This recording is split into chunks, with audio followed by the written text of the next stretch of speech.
Olá, eu sou a Aleca Rocha, atriz, e interpreto seu caso virtual de relacionamento bizarro aqui. Lia, idade 35 anos, profissão doceira. Ele foi o meu primeiro match no aplicativo, Mohamed. Mohamed, idade 30 anos, profissão vendedor. Na foto, ele era um cara muito, mas muito bonito mesmo, dos olhos assim amendoados. Mas o que me chamou a atenção, na verdade, não foi a beleza, foi muito além da beleza. Era o modo que ele falava comigo. As palavras que ele usava comigo me fazia assim eu me sentir viva, sabe? Ele falava que Deus tinha me colocado na vida dele naquele momento tão difícil e que ele está para mim ali sempre que eu precisasse. Já no primeiro dia, ele me ligou 3 vezes, de manhã, à tarde e à noite. Ele me ligou só por áudio, não por chamada de vídeo. E nessa terceira vez que ele me ligou à noite, ele já me pediu em namoro, mas assim, não foi qualquer pedido, ele me fez assim prometer por Deus que a gente tava namorando. Só depois de toda essa loucura que foi esse dia que eu não consegui nem respirar e nem pensar, porque quando a gente não tava falando por áudio, ele tava me mandando várias coisas. Eu fui perceber assim só depois do pedido mesmo que eu não tinha feito chamada de vídeo com ele ainda. E aí eu comecei meio que a desconfiar, porque assim, ele sabia não completamente, fluentemente o português, mas ele sabia muitas coisas que dava pra gente conversar e juntar com o inglês e se entender. Estranho, né? Aí eu pedi pra fazer a chamada de vídeo. Ele ficou em silêncio um tempo, que ele não ficava, ele sempre tava de 1 em 1 minuto mandando mensagem. E aí depois ele falou que iria fazer, mas então que ele teria que mostrar que não era o turco da foto, que na verdade ele era árabe e que ele não morava na Turquia, apesar de estar sempre na Turquia para fazer negócios, porque ele comprava coisas lá na Turquia e vendia no país dele de origem, que era o Iraque.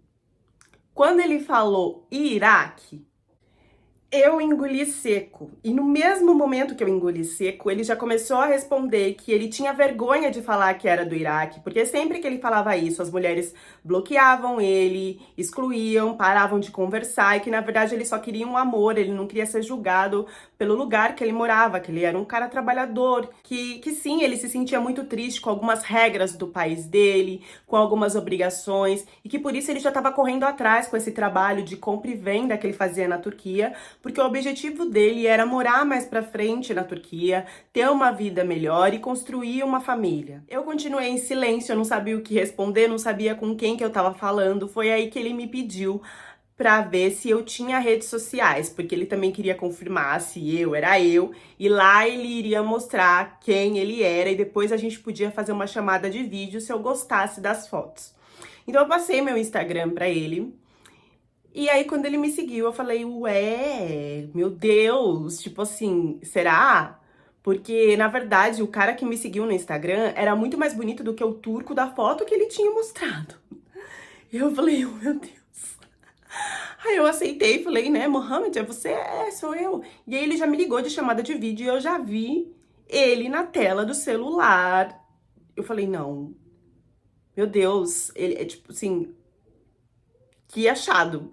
Lá era melhor porque a gente podia falar mais pelo Google Tradutor, o que eu não conseguia fazer pelo aplicativo. E nessa chamada de vídeo, ele já mostrou também a mãe dele, me apresentou. Mas na verdade, assim, né? Ela falava árabe, então a gente não conversou. Ela, tipo, só acenou e sorriu. E aí ele tentou traduzir algumas frases, coisas bem rápidas. Eu fiquei um pouco afobada depois de tudo isso que aconteceu. E aí eu falei com a minha mãe. Eu falei, mãe, tô conversando com um árabe do Iraque, a senhora acredita? E aí ela falou, mas por que você tá me contando isso? É sério? Você só me fala quando é alguma coisa muito séria. Você tá pensando em se envolver com ele? A vida é sua, você é de maior, você faz o que você quiser. A gente começou a conversar freneticamente e ele já enfiou o palpite do casamento, porque aonde ele morava não tinha essa de ficar namorando muito tempo, a não ser que fosse longe, porque quando eu tivesse o contato teria que casar. Me perguntou sobre casar no religioso, começou a me perguntar sobre a minha religião, sobre tudo que eu queria pra minha vida, se eu aceitaria uma família. E eu fui respondendo e meio que assustada, mas também gostando da situação, porque na verdade eu ficava hipnotizada quando eu olhava pra ele no vídeo, eu não conseguia falar nem português e nem inglês de tão bonito que o cara era. Depois disso ele começou a me convidar pra ir pro Iraque. Eu falei, até parece, eu nunca viajei pra fora do Brasil, jamais que eu vou pro Iraque.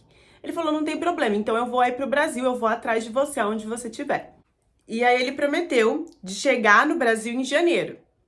Só que aí passou janeiro, fevereiro, março, abril, e ele não conseguia de jeito nenhum, porque assim, nem eu e nem eles sabíamos que era tão difícil conseguir um visto lá do Iraque para ele conseguir entrar no Brasil.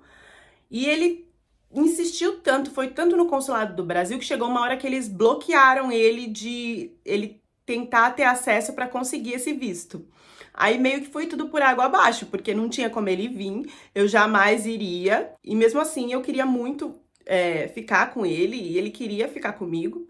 Depois de uns dias a gente continuou conversando e ele desesperado, me perguntando, você não vai desistir de mim, né, por causa disso. Falei, olha, desistir não, mas a gente tem que achar uma maneira de se encontrar.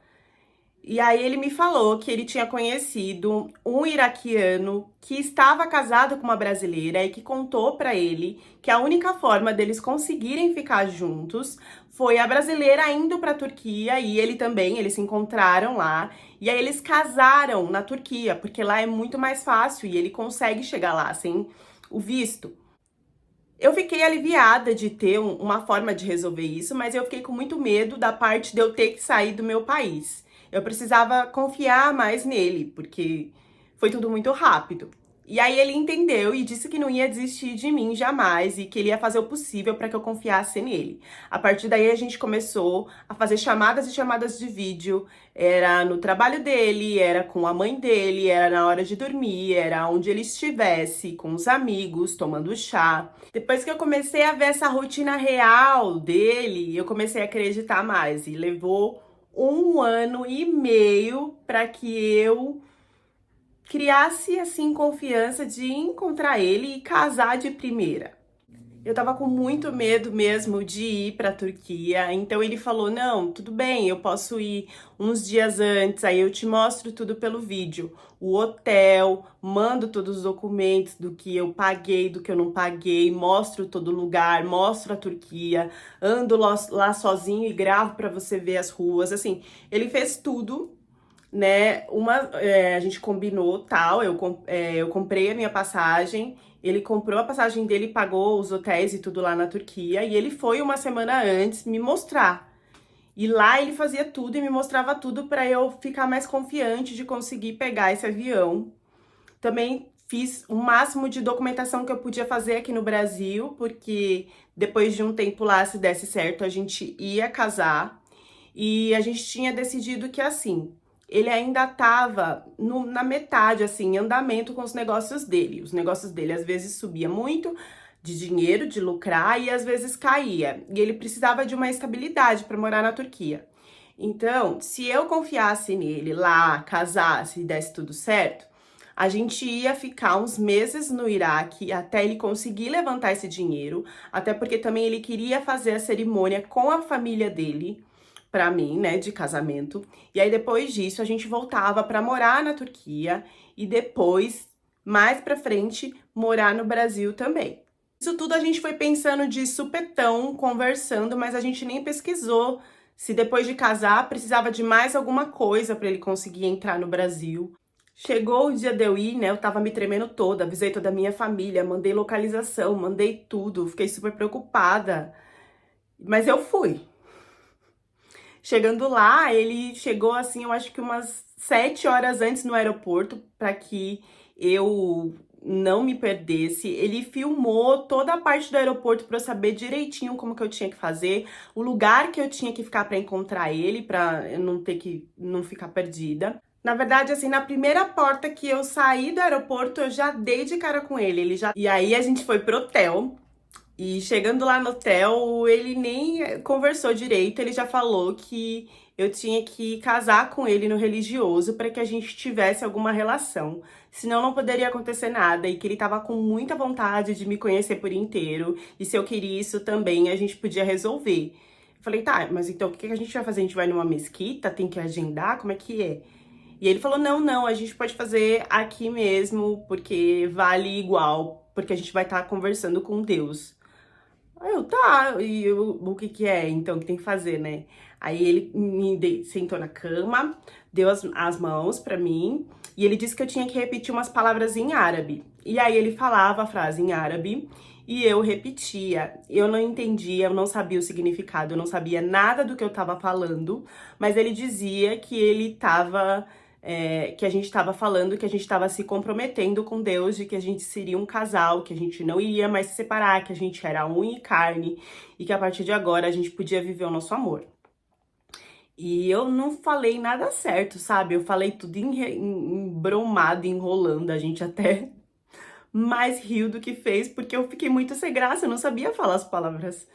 Mas aí ele repetiu, repetiu, eu falei lá do meu jeito e pronto. Eu fiquei assim assustada porque ele me fez subir pelas paredes. Ele começou a fazer coisas que eu não imaginava que ele sabia, que eu não imaginava que ele tinha habilidade, muito menos prática, e ele não tinha frescura nenhuma. Ele era um verdadeiro animal na cama. A química rolou que eu me apaixonei, eu já tava apaixonada ali, conectou que eu falei, agora eu não largo mais esse homem.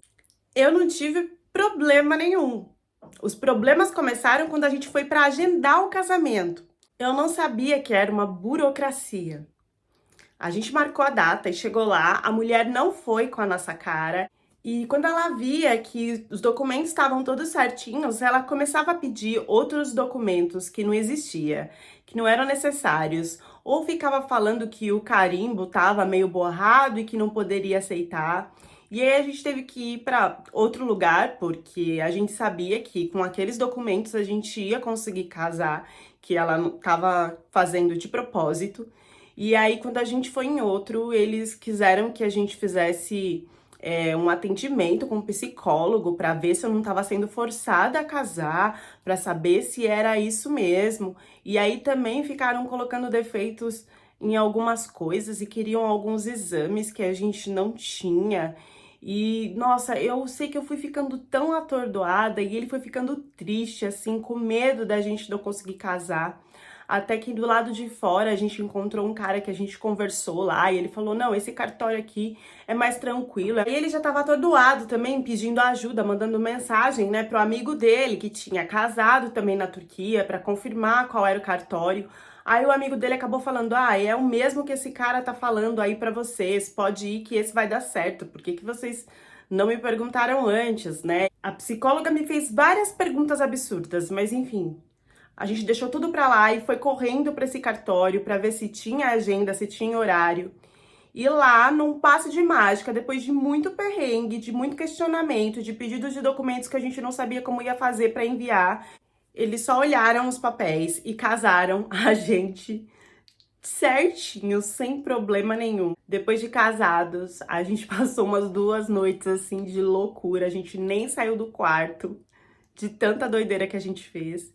E depois ele me levou para comprar lenços, né, e roupas bem fechadas mesmo, lenços que só apareciam, até alguns só apareciam o meu olho, porque ele disse que lá onde ele morava, no Iraque, o sinal de respeito para os mais velhos era que as mulheres se vestissem dessa forma.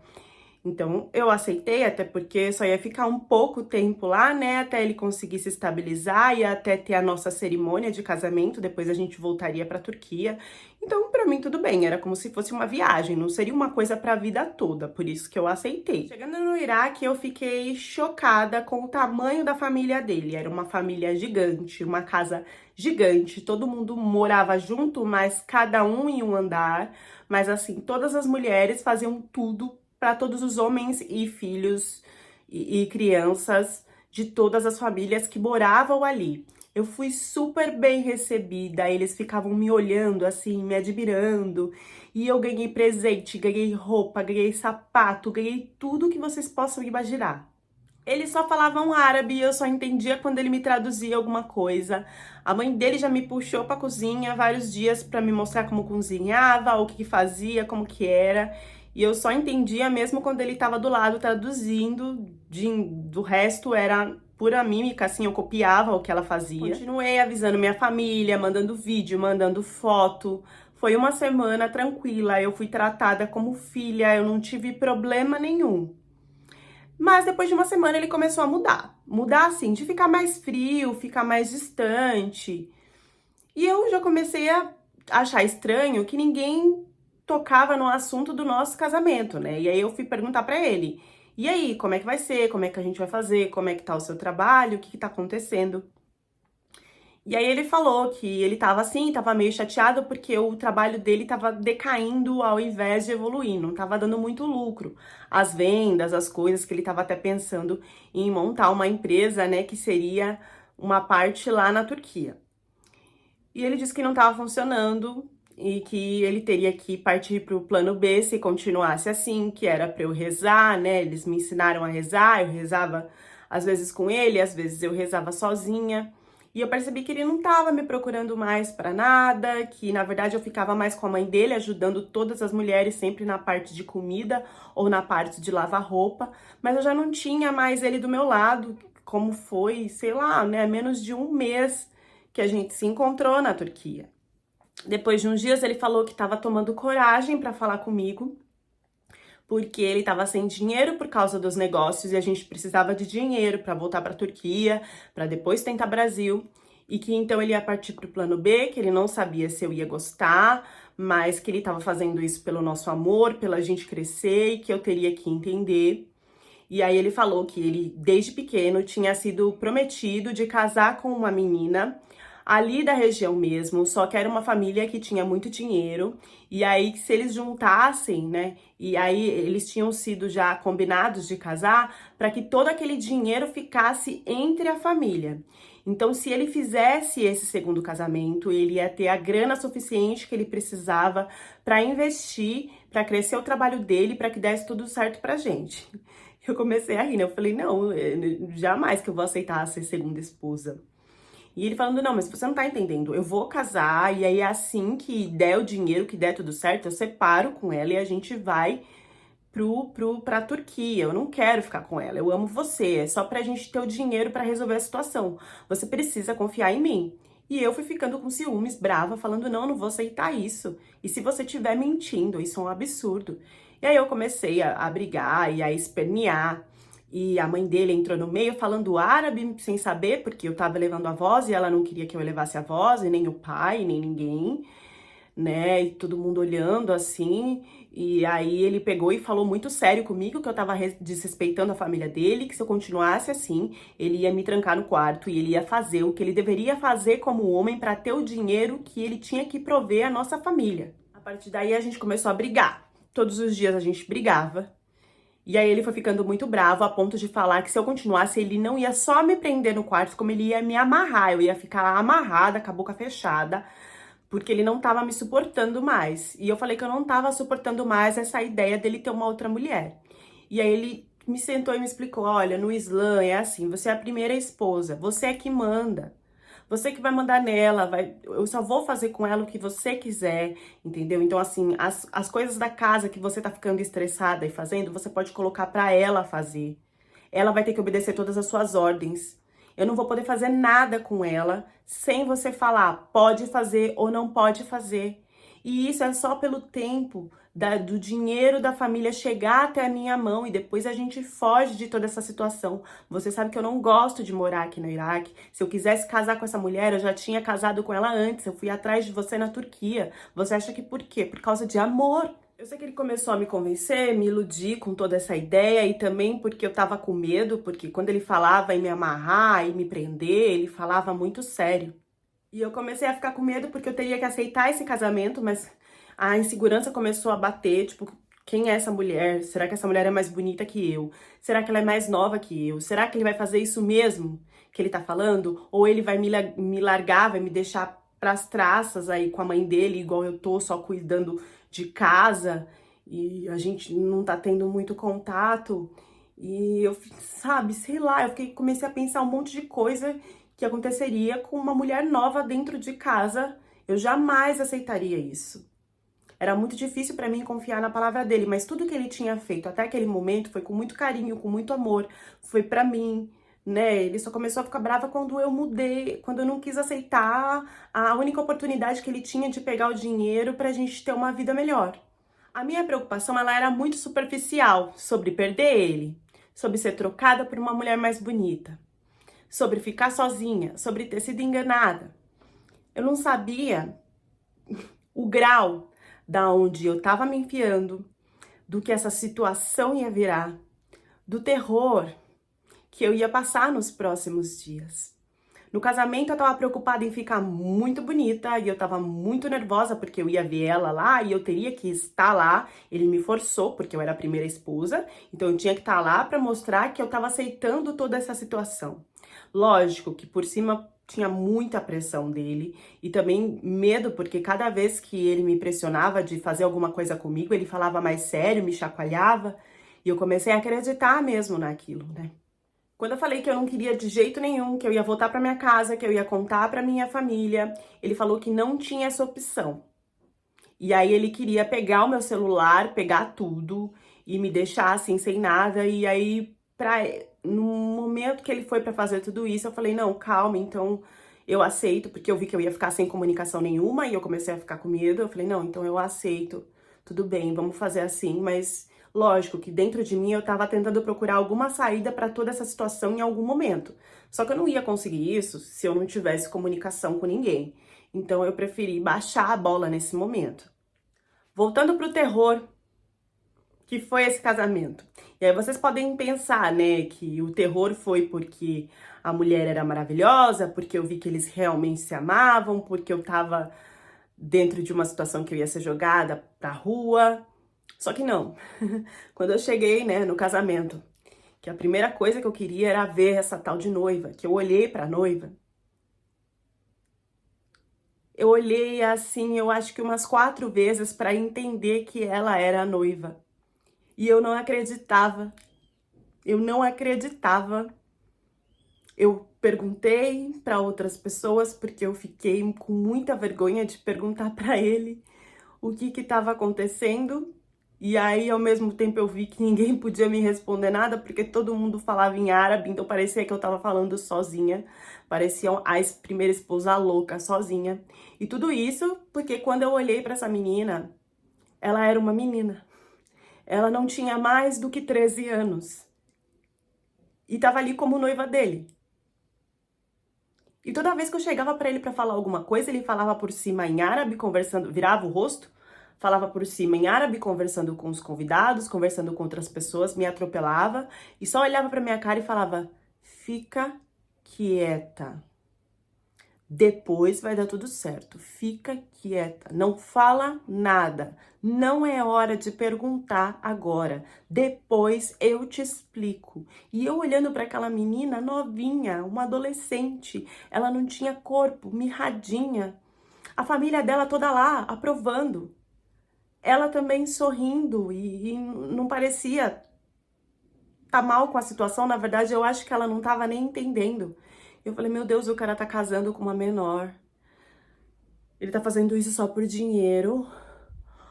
Não, vai acontecer coisa pior. Aonde que eu tô? Em que situação que eu tô? Meu Deus, ilumina, me mostra tudo o que tá acontecendo."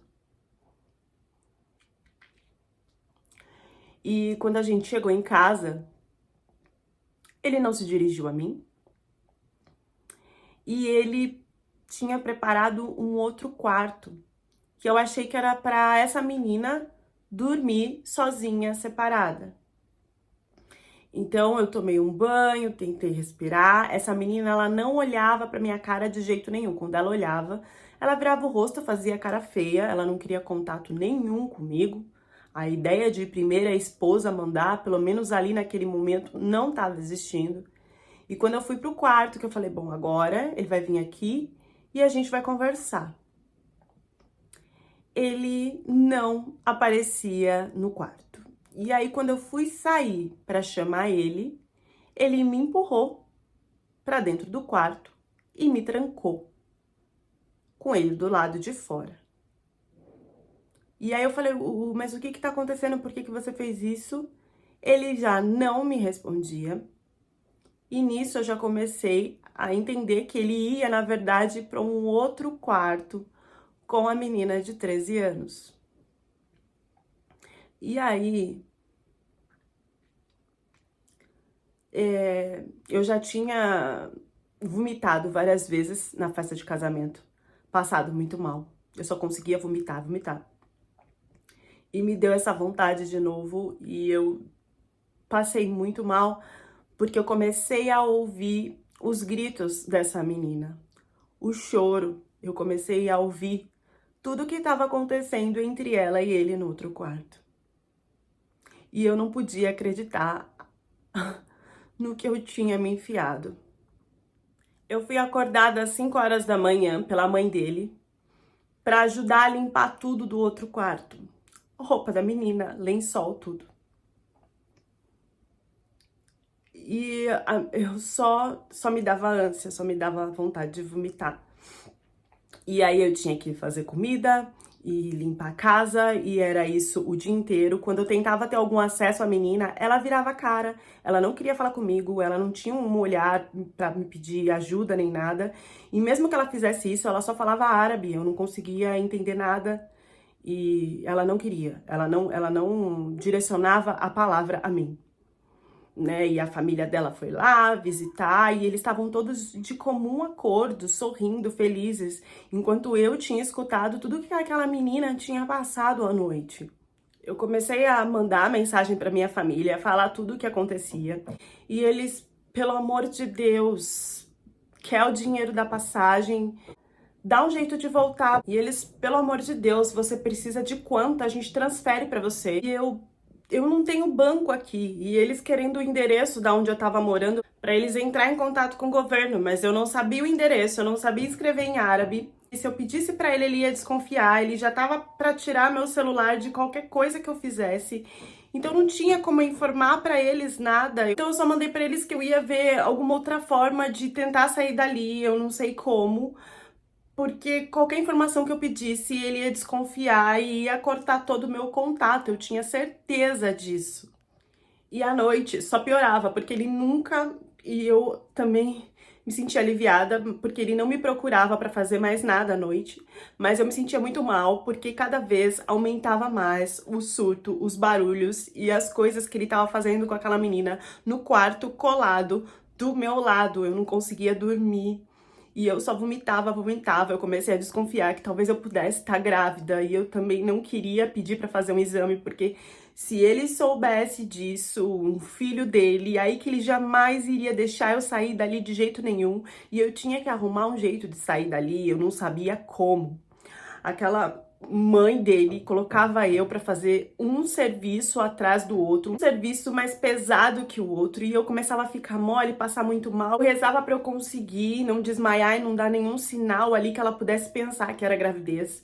E eu tava, sabe, lavando calcinha, tudo daquela menina. Tinha coisas que tava com sangue, que vinha com coisas nojentas que eu nem quero ficar falando aqui, junto com a roupa. E a minha família perturbada, eu pedindo para eles pararem de me mandar mensagem, porque isso não ia funcionar.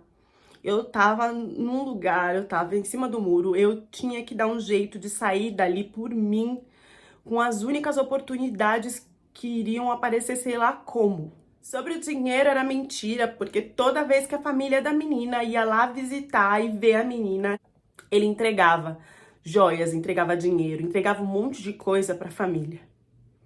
Então, ele mentiu, sabe, sobre não ter dinheiro pra gente conseguir ficar junto, pra gente conseguir sair dali. Ele realmente queria viver aquilo com aquela menina menor. A família ia visitar essa menina, semana sim, semana não, e ele sempre estava entregando joia ou alguma coisa, alguma quantia pra eles. A minha amiga desesperada falou que ia tentar buscar formas de resolver, de tentar me ajudar, e pesquisando, ela viu que, na verdade, o meu casamento ele só estava sendo válido na Turquia, porque no Iraque a gente não tinha feito nada e que desse jeito ele não conseguiria nada no Brasil, ele não ia conseguir nem o visto no Iraque para o Brasil, porque eu precisava primeiro confirmar o nosso casamento no Brasil, e que eu teria que fazer isso indo sozinha para o Brasil, porque eles não iriam aceitar o visto dele. Só depois, lá do Brasil, eu confirmando o casamento e mandando esse documento para o Iraque, é que ele iria conseguir dar entrada no visto para o Brasil. Quando ela me falou isso, apareceu uma luz no fim do túnel, porque com certeza ele tinha casado comigo em interesse em morar no Brasil, em interesse na cidadania, em interesse em outras coisas, e ele ia querer muito que essa documentação valesse. Então eu tinha que ver um jeito dele lembrar disso e talvez ele deixasse eu ir até o Brasil para conseguir esses documentos. Só que foram dias que eu chamava ele, falava com ele para tentar conversar sobre isso e ele não estava nem aí. Na verdade, ele estava super preocupado e direcionado a fazer todo o terror que ele quisesse com aquela menina. Ele virou um cara selvagem, instintivo, que só estava mesmo ali para satisfazer os desejos dele. Era como se eu não existisse, como se eu fosse uma escrava que tivesse ali para cuidar da casa. Só que quando eu falava de ir embora ou de sair, ele ficava muito bravo e falava que não tinha essa possibilidade. Em pouco tempo, essa menina caiu de cama. Ela começou a ficar doente, com certeza, por tudo que ela estava sendo forçada. E aí é que veio uma brecha, porque ela foi parar no hospital. E a família foi acolher ela, mas como se ela estivesse doente, como se não fosse pelos maltratos e a invasão que ele tava, né, abuso dessa menina todas as noites. E a família com certeza sabia que ele estava fazendo isso, mas eles tratavam como se ela está tendo alguma doença, né? E aí ela foi levada para o hospital. Ele nem ia visitar essa menina. E aí ele começou a olhar para mim de novo. Foi aí que ele como se ele tivesse mudado o interesse rapidamente para uma coisa que ali naquele momento a menina não iria mais servir tanto para ele. E aí ele conversou comigo de que ele estava pensando em se divorciar, se separar da menina. E que estava pensando em ter uma vida feliz comigo no Brasil. Eu não sei como eu disfarcei, eu não sei como eu atuei, eu não sei como eu engoli. Mas era era o único momento que eu podia pensar em sair. Era o único momento que eu tinha de pensar em fugir. Porque foi aí que eu fingi que tava tudo bem, que eu não tinha ficado mal com tudo que ele já tinha feito. E falei que, olha, funciona assim. Eu preciso ir pro Brasil primeiro para documentar tudo isso, para te mandar os documentos, para que você consiga sair daqui. Você não consegue ir comigo pro Brasil agora. No começo ele meio que desconfiou e não queria porque eu tinha que ir sozinha. Mas depois, conversando com um amigo dele, pesquisando sobre as coisas, sobre leis, ele viu que realmente essa era a única saída. E aí ele meio que conversou com o amigo dele, para o amigo dele me encontrar no aeroporto, meio que o amigo dele fosse me seguir para que eu não fugisse da situação lá no Brasil, sabe? Só que ele não tinha conhecimento nem sobre a documentação, nem sobre como ia fazer, e nem que no Brasil nenhuma mulher fica sendo controlada e moldada ainda mais por um iraquiano, né? Ele achou que o amigo dele teria algum poder sobre mim no Brasil e foi ledo engano. E foi graças a essa falta de conhecimento dele, que eu consegui fugir. Eu tomei um banho que, assim, eu não sabia quão profundo eu respirava de ter, de alguma forma, achado uma saída, mesmo com a menina sofrendo, mesmo que uma vida ali de uma inocente estava sendo praticamente jogada no lixo. Pelo menos pelas minhas escolhas erradas, eu ainda tinha tempo de recuperar de alguma forma. E foi assim que aconteceu. E vocês acreditem ou não, o dinheiro dele apareceu para me ajudar a ir até a Turquia, e consegui dinheiro com a minha família para voltar para o Brasil. O dinheiro da empresa que estava falindo, que ele não tinha lucro, apareceu, porque era para uma coisa que ia servir para ele, né? Então, chegando no Brasil, o amigo dele me encontrou, mas eu também mandei mensagem para minha família, que já foi junto com a polícia. Porque, querendo ou não, o amigo dele estava sendo cúmplice de tudo que estava acontecendo, porque ele sabia de tudo que estava acontecendo pelas mensagens que eu vi no celular. A partir daí, eu só tive contato com o Mohamed para forçar, né, o meu divórcio, que foi só na Turquia, e para denunciar tudo que ele tinha feito, não só em contato com o amigo dele, mas também com a menina. Essa denúncia no Brasil não tinha força para chegar lá no Iraque e virar alguma coisa, até porque a família da menina aceitava a situação.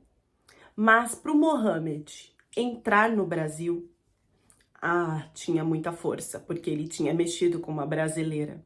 A partir do momento que ele tentasse tirar o visto dele, que ele tentasse fazer qualquer coisa, ele jamais ia conseguir. E, querendo ou não,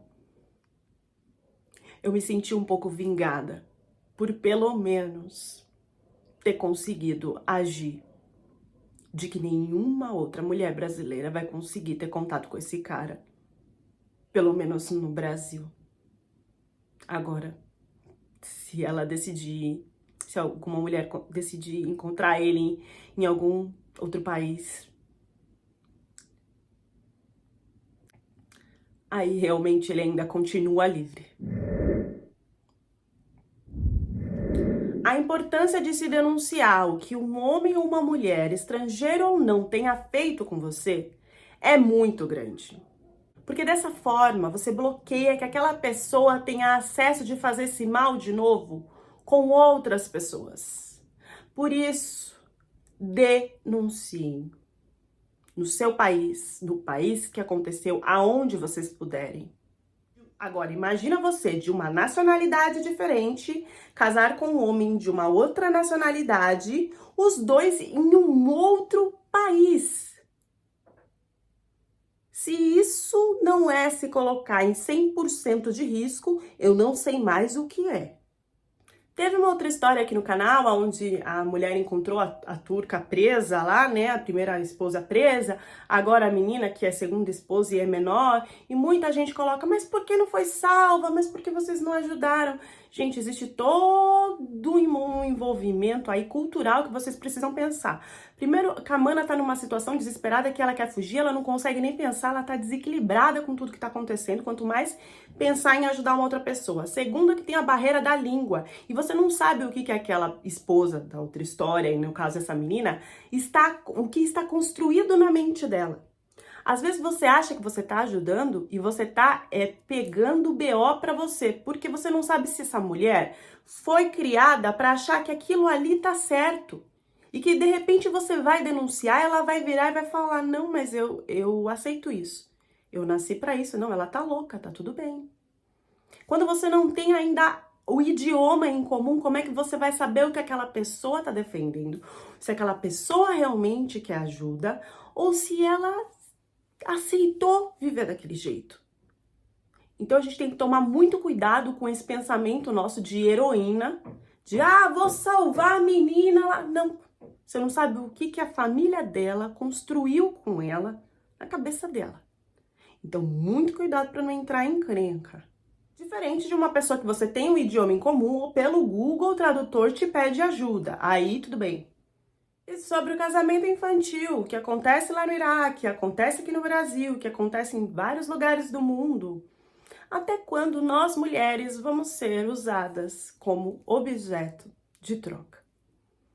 Deixem as reflexões de vocês nos comentários e até a próxima história do canal.